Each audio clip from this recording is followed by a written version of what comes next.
Okay, one thing I need to tell all of you, maybe you should know, or maybe if you don't, it's okay, I'm gonna make it fast.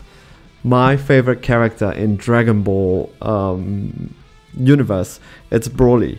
And Broly was the one that actually got me into the game. I love playing as Broly. I always play with Broly in set 1. The problem with Broly when set 2 comes is that he became really slow. With every set, it's the same with all trading card games. They get faster and faster and faster. But Broly became, there was no support card for him, so he became rather slow. So we have a problem. I can't play Broly. I'm sad. But set 3 comes with the new promo Broly, things got better. So let's see how we're gonna integrate that into our deck profile today. And this is the leader that we pick. So Galactic Frieza. This is not a new leader, so most people who are in the game for quite some time now would have known this leader. Pretty good leader. And his ability is this. That at the end of your turn, you get to switch one of your character, one of your battle cards, and switch it to active. Why would you want to do that, you ask? It's because it protects your character. Battle cards can be only swing at, be attack, if they are in rest mode. So if you have cards that you need to protect, if you have cards that you need to say, oh, I need him, but I still want to swing with him, this is your go-to leader. Sometimes I think, hey, when I was deck testing, it's between him and Ginyu. Ginyu really speeds up the deck a lot, but there are times that there are cards that you want to swing with, but you can't swing because you need the card to survive in the next turn. Especially in this mechanics, I prefer to run Galactic Frieza. I take the slowness, control a little bit, destroys the hand with Broly engine that is running in the deck, and hopefully get the win, you get the smell, and at the same time maybe frustrate your opponent a little bit. Alright, so flip, instead of saying you get to switch 1 back to active mode, now you get to switch 2. Pretty simple, pretty understandable. Let's go down straight to the deck. Alright. So we are running Broly. You know that we are definitely running green. And if you know that we are running green, this is called the vegan Broly deck, okay? So we are running 4 copies of Saiyan Kappas. We're running the vegan engine. We are running 4 unstoppable, just call it Caulifla, alright? And we are running the removal and the help to draw cards, Kale. So, and this is pretty straightforward. I think this is running rampant all the time now, especially in the current meta. Everybody is running all this engine. But if you're running Galactic Frieza, there's a little twist to it. Just a little bit, not too much, just a little. This particular card at turn 2, you can swing with her. The reason why is because she's running at 20. Your opponent most probably will not have an answer for her, especially if she's running at 20. Swing with her at the end of the turn, tap use our leader's ability, put her back into active mode, so you can keep her alive for a little longer than expected. And then if you ask, hey, what if they run board removal like extra cards or Kale or energy boosted Beerus? Too bad. The problem is that even if you don't swing with her, she's dead anyway. Swing with her and you get another chance to protect her.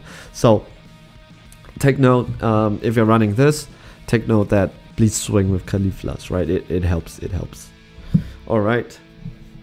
So the next couple of cards, the hand destruction, the main of the deck. We are running 4 copies of energy powered Gotenks.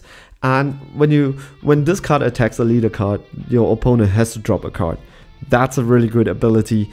And you could do this, and usually when we're playing, especially when we're playing this card, this guy tend to survive only 1 turn. The reason why is because it's a very annoying card on the battlefield. Your opponent is going to want to KO that card in the best way that they can, using board removal or swing at him, because his ability, he has to be in rest mode too. He has to swing at the leader for the ability to take effect, right? But we are playing this leader, you could put him back. So swing with him the next turn, or make your opponent waste a card just to take him out, something like a kill or something like an extra card to take him out. One thing which is really nice is that this is a 3 cost 15k and making your opponent drop a card. If this guy managed to swing for the second time, it's all worth it. It's good. He is the MVP of the deck already if you can make him swing the second time. And the good part is, running this leader, there's a high chance that this guy can swing for the second time. I deck tested also with Terra Seiko Son Goku, right? The Goku Black. It's also a pretty good card, but just for the annoyance factor and especially keeping it to the team just to make people drop card, this is the guy that I eventually decide to run. Yep, I really like him. Okay, so we are running the Broly engine. 4 of the 1-drop Broly. Initially I run Trunks, the green Trunks, that lets you look at the top 2 and then you pick one Saiyan and the other one you put it into the drop area. But I decided, hey, I really want to play this guy instead, and running this guy, it just got so much better. The reason why is because you want the Broly in your hands. You want to keep their hand size low, you want to keep the hand size down, and for that to happen you need the Broly in your hand, and this is the guy that helps you to set your Broly. And running him, the whole engine just works better. The whole deck synergy just clicks better with this guy over Trunks. Next, we are running 4 copies of Endless Evolution Broly. So it was really great that we had this card as the promo, and 4 of this card. Perfect. What this guy does is that it reduces all evolution costs of any Broly in your hand by 2 green, specifically 2 green. And also, when this card comes into play, your opponent chooses a card to KO it. Great card, love it. And for example, if you are running the Bio Broly that evolve at 4, it becomes an evolution at 2, right? And the 6-drop, evolution at 3. So this is the guy that you really want to come out with. This is one of your main cards that you have in your deck. This card, thanks to this card, Broly engine now becomes way more viable. Alright, and just to end the game, we're playing 3 of the 6-drop Broly. And what this guy does is that this guy, when this guy comes into play, you choose 2 cards from your opponent's hand and just drop it. You don't let your opponent choose. So there was a discussion. I put up my deck tag, my deck profile on Facebook, the Dragon Ball Super Facebook page discussion community, and just to ask, hey, which is running better? And one of the discussion is, hey, should we run the Bio Broly or should we run the 6-drop Broly? The Bio Broly evolved at 2 with rampaging with the promo Broly. This evolved at 3, 1 more cost. It's costlier, but so the argument actually won was that with the current synergy now, it is very important for one of the win condition for a lot of us who are running our engine or our decks is that we need a certain combination of cards to be in our hands. And if you just ask the opponent the difference between the Bio Broly and this Broly is that this you choose, Bio Broly, your opponent chooses. And I can tell you, I've run this deck test like seven games, and people just commented the problem was that I took away one of the cards that they need in their hands. It just breaks off the combo. So synergy is very important, especially in the current meta, and this guy whacks synergies. He chooses, he lets you choose and then throw the 2 cards away. And then you could say, oh, what if you oh, it's a matter of luck, right? It's a matter of luck, and it's also a matter of math, right? Probability. I can show you how to increase your probability of picking a card that they need to throw away later. All right. So to end the hand destruction, 2 of the Relentless Destruction Mirror. For if there are 3 cards in your drop area, drop this guy, makes them throw a card away. Yep. Now this is the green sauce. We go to the yellow package. Of course, we will be playing Sugash. Yeah, 4 copies of that. And just to help with self-awakening, no opening Son Goku. And of course, we will be playing the Explosive Spirit Son Goku, just to take out the very annoying ones. Like, you can't take out Buhan, but you can take away Cell. Alright? Or Kale. Okay. Now, the extra cards. We are playing 3 copies of Planet Vegeta. Planet Vegeta, we had quite a bit of discussion when it comes to Planet Vegeta in the Facebook post. People said this extra card is a dead weight. Not really, because it helps you to search a Saiyan that you need. Things like, so I think almost every card except for Mira, it's a Saiyan in my deck, right? Just saying, right? And if you don't need this card, it's in your hand. It can be an easy energy, or it can be one of the cards that you can throw away, because we are running Flying Nimbus. So it's important to keep your yellow cards high, just to make sure that you run this properly. We run 3 copies of Cold Bloodlust for the annoying stuff.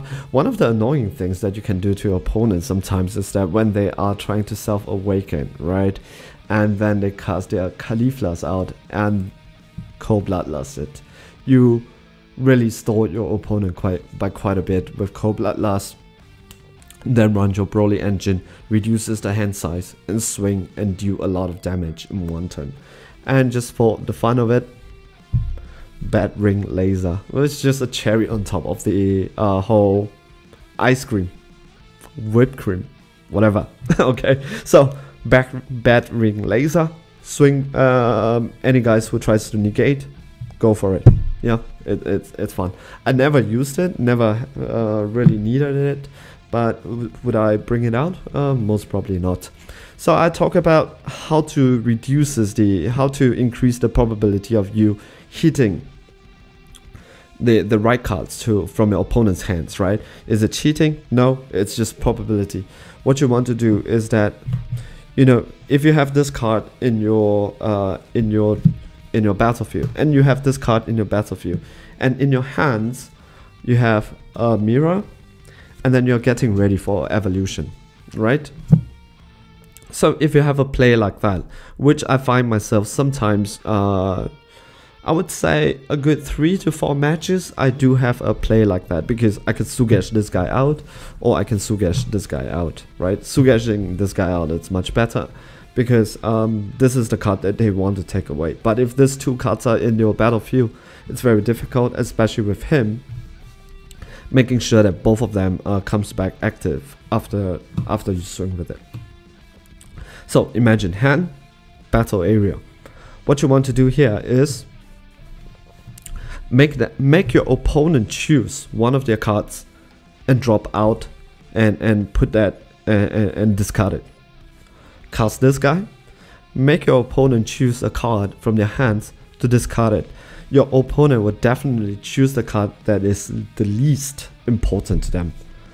Then you already remove most of the cards. You already increases your chance, right? Because the least important cards are already out of their hands. Put this guy down and make your opponent. Now your opponent hand now you already increases your probability of swinging or removing the cards that your opponent requires. And hopefully you do so, because once you do it, especially just look at your opponent's face, because you will know which cards is the one that they need. And once this guy comes out, swing in for the game. If not for the game, there are still many cards in this area that would help you to. I have evolved like 2 Brolys in a game before, and you could imagine that it wasn't really fun for my opponent already. By the time their hands it's 2 or just left with 1, and they just surrender. They just give up because they can't play anymore. So this guy really helps you to keep your battle card alive, because you need them on the field. You need them to be alive, and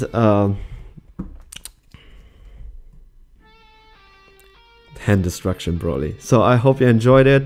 I really had fun doing the deck profile, really had fun hearing all the feedbacks that I'm getting. If you have a deck profile that you want me to feature, send it to me. I usually test, I usually make the deck, test it, and show it, because I just don't want to just make decks just for the views, right? Because what you want to do is to see whether you want to have fun with it. Not all decks are tier 1, but remember, it's not always just about winning. Winning, it's a good byproduct, but it's always great just to have fun and enjoy and have a laugh with your friends who are playing the same game. All right, so see you and thank you. Ciao, ciao, guys.